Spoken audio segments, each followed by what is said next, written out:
আপোনালোকৰ মা কালিদাসা বালি দেৱালয়ত আহিছে অনুভৱ কেনেকুৱা আজি নতুন বছৰত অনন্য অনুভৱ আজি নতুন বছৰ বুলিয়ে নহয় মই যেতিয়াই আহোঁ তেতিয়াই এটা নতুন হেৰি পাওঁ শক্তি পাওঁ আৰু এই ঐতিহ্য মন্দিৰ দেৱালয়ত আহি পেলাই যিটো শান্তি পোৱা যায় এইটো হয়তো খুব কম ঠাইতে পোৱা যায় তো সেইভাগে মই প্ৰতি বছৰে আহোঁ আৰু বিভিন্ন সময়ত আহি সহযোগিতা এটা থাকে মই দিব পাইছোঁ খুব এটা শক্তি আছে মা কালি এটা প্ৰচাৰ আছে ইয়াত নিজৰ মনৰ কামনা পূৰ্ণ হয় এই ক্ষেত্ৰত আপুনি কিবা ফল পাইছে নেকি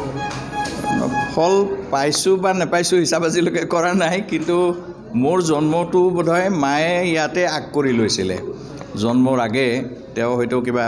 ইয়াত মানস কৰিছিলে আৰু সেই সূত্ৰে হয়তো মোৰ জন্ম মাৰ দেউতাৰ পৰা জনা কথাটোহে কৈছোঁ ইয়াৰ পিছৰ পৰ্যায়টোতো মই সদায় আহি থাকোঁ গৈ থাকোঁ এইটো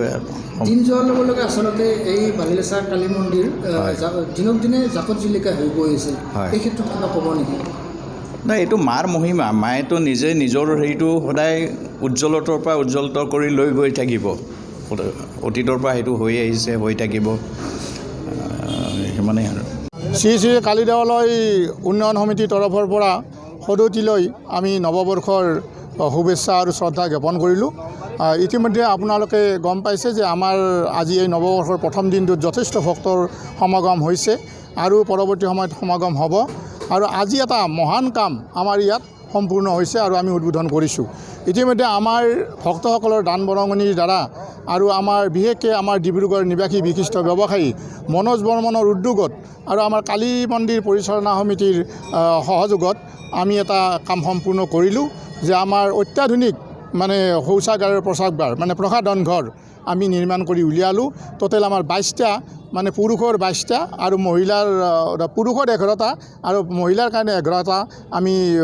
পৃথকে আমি বনাইছোঁ আৰু অত্যন্ত আমাৰ উন্নত মানৰ আৰু এইটো আমাৰ এটা দীৰ্ঘদিনীয়া সমস্যা আছিল য'ত মানে যাত্ৰীসকলে বিভিন্ন ধৰণে আপত্তি কৰিছিল কিন্তু আমাৰ যি সহযোগিতা থাকিল ৰাইজৰ যিটো দান বৰঙণি থাকিল যাত্ৰীসকলৰ যিটো অৰিহণা থাকিল তাৰ কাৰণে আমি এই কামটো কৰিবলৈ সক্ষম হ'লোঁ আচলতে প্ৰথমতে আমি পৰিকল্পনা কৰিছিলোঁ যে মনোজ বৰ্মন ডাঙৰীয়াই যেতিয়া কয় আমি মন্দিৰ পৰিচালনা সমিতিৰ সাধাৰণ সম্পাদক আমাৰ পৰিচালনা সমিতিৰ কাৰ্যকৰী সভাপতিৰ লগতে অন্যান্য যিসকল সদস্য আছে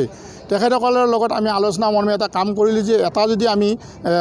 চালিঘৰৰ যদি আমি লেট্ৰিন বাথৰুম কৰোঁ তেতিয়াহ'লে আমাৰ মাটিখিনি অথলৈ যায় গতিকে আমি এটা 3 মহলীয়া মানে বিল্ডিং ঘৰ বনাই আমি ইয়াত তলৰ হেৰিটোত যিটো তলৰ স্থল আছে গ্ৰাউণ্ড ফ্ল'ৰত মানে আমি লেট্ৰিন বাথৰুমটো বনাব পাৰোঁ নেকি সেইটো পৰিকল্পনাৰে আমি আগবাঢ়িলোঁ আৰু যথেষ্ট ধৰণে আমি সফল হৈছোঁ যে আমাক যথেষ্ট ভক্তসকলে যথেষ্ট দান বৰঙণি আগবঢ়াই আছে আৰু আমি ইতিমধ্যে ওপৰত 2 মহলাত আমি গেষ্ট হাউচৰ ব্যৱস্থা কৰিছোঁ ভৱিষ্যতে আমাৰ যিসকল যাত্ৰীসকল তীৰ্থযাত্ৰীসকল আহিব ইয়াত এই গেষ্ট হাউচত আপোনালোকে থাকিব পাৰিব আৰু সেই ক্ষেত্ৰত আমি ধৰক নিৰ্মাণ কাৰ্যত যথেষ্ট পইচাৰ দৰকাৰ হৈছে আমাৰ ইমান আমি দৰমহাও আমাৰ মন্দিৰ কমিটিৰ পৰাই দিব লাগে আৰু আপোনালোকৰ যি প্ৰণামীৰ পইচা বা আমাৰ যিটো দৰ্শনাৰ্থীৰ দান বৰঙণি তাৰে দ্বাৰা আমি দান বৰঙণিৰ দ্বাৰা আমি মানে কৰ্মচাৰীক দৰমহাও দিব লাগে গতিকে এই যিটো আমি বিল্ডিং ঘৰ বনাইছোঁ 3 মহলীয়া এই বিল্ডিং ঘৰটো সম্পূৰ্ণ কৰাত সকলো ধৰ্মপ্ৰাণ ৰাইজৰে আমি সহায় সহযোগিতা কামনা কৰিছোঁ আজিতো এতিয়ালৈকে ধৰক হাজাৰৰ ওপৰত গুচি গ'ল মোটামুটি 4-5 হাজাৰ ভক্ত আজি মোটামুটি ইয়াত সমাগম হ'ব হয় চৰকাৰৰ পৰা ঠিকে আছে আমাৰ যোৱাটো কেবিনেটত আমাৰ ইতিমধ্যে অসম চৰকাৰে মাননীয় শ্ৰীযুত হিমন্ত বিশ্ব শৰ্মাই ডক্টৰ হিমন্ত বিশ্ব শৰ্মাই 3 কোটি টকা ঘোষণা কৰিছে 3 কোটি টকাটো আমাৰ ইয়াত অহা নাই তৎসত্ত্বেও আমি সেইটোক লৈ অপেক্ষা নকৰি আমাৰ সম্পূৰ্ণভাৱে আমাৰ নিজৰ ৰাহি ধনেৰে মন্দিৰৰ ৰাহি ধনেৰে